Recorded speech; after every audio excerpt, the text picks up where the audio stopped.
নমস্কার, cooking with আশা চ্যানেলে তোমাদেরকে স্বাগত।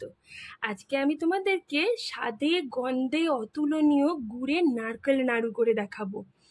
আমি যে প্রসেসে করি না, সেই প্রসেসে নারকেল নাড়ুটা বানানে নারকেল নাড়ুর বাইরে থেকে হালকা ক্রাঞ্চ আর ভেতরটা নরম, মুখে দিলে পুরো গলে যাবে।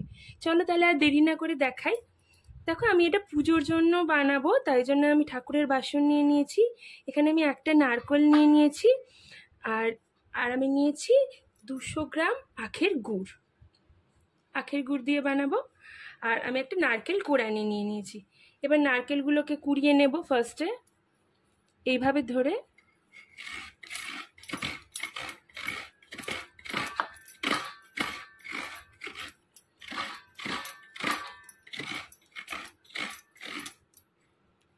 একটা মালা আমার কোড়ানো হয়ে গেছে, এখন আমি আর একটা মালাও কুড়িয়ে নেব।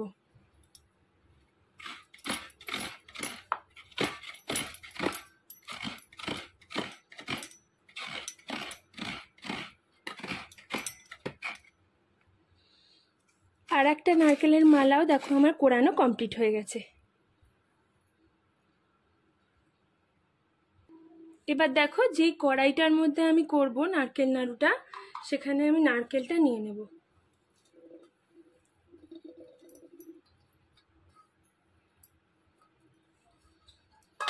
আর গুড়টাও আমি নিয়ে নেব এর মধ্যেই।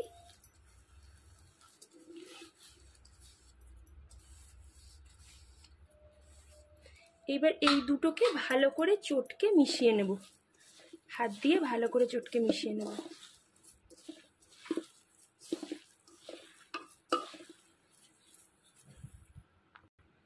দেখো, কড়াইয়ের মধ্যেই ভালো করে চটকে এটা মিশিয়ে নিয়েছি। এটা মিশিয়ে নেওয়া হয়ে গেছে। এখন কড়াইটাকে আমি গ্যাসে বসাবো। গ্যাসে আমি কড়াইটা বসিয়ে দিয়েছি, আর গ্যাসটাকে আমি মিডিয়াম হিটে রেখেছি। এখন এটাকে আমি নাড়তে থাকবো।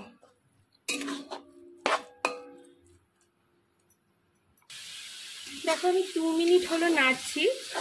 এটা না কন্টিনিউয়াসলি নেড়ে যেতেই হবে, নইলে নিচে আটকে যাবে, পোড়া লেগে যাবে। কতক্ষণ অবধি নাড়তে হবে, যতক্ষণ না এটা খুন্তিটা আটকে যাবে, নাড়তে অসুবিধা হবে আর আওয়াজটাও অনেকটা কমে আসবে, ততক্ষণ অবধি এটা নাড়তে থাকতে হবে। দেখো, এটা কিন্তু নাড়তে এখন একটু কষ্ট হচ্ছে। এই পর্যায়ে কিন্তু গ্যাসের ফ্লেমটাকে একদম লো করে দিতে হবে।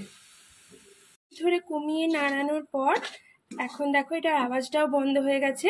নাড়ুর পাকটা কিন্তু এখন হয়ে গেছে। এখন আমি গ্যাসটা বন্ধ করে দেবো। এটা দেখো, গরম গরম কড়াই থেকে ঢেলে নিয়েছি থালার মধ্যে। এখন আমি একটা একটা করে নিয়ে, গরম অবস্থাতেই নিয়ে নাড়ুগুলো পাকাবো। প্রথমে এরকমভাবে নিতে হবে, নেওয়ার পরে দুটো হাতের সাহায্যে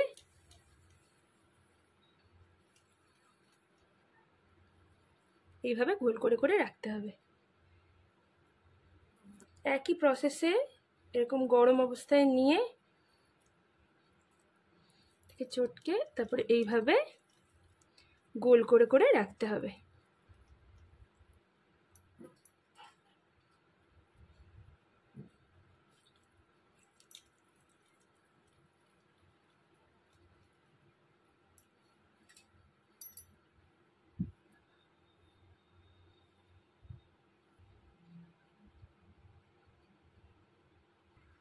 হয়ে গেল আমার সবকটা নাড়ু বানানো কমপ্লিট।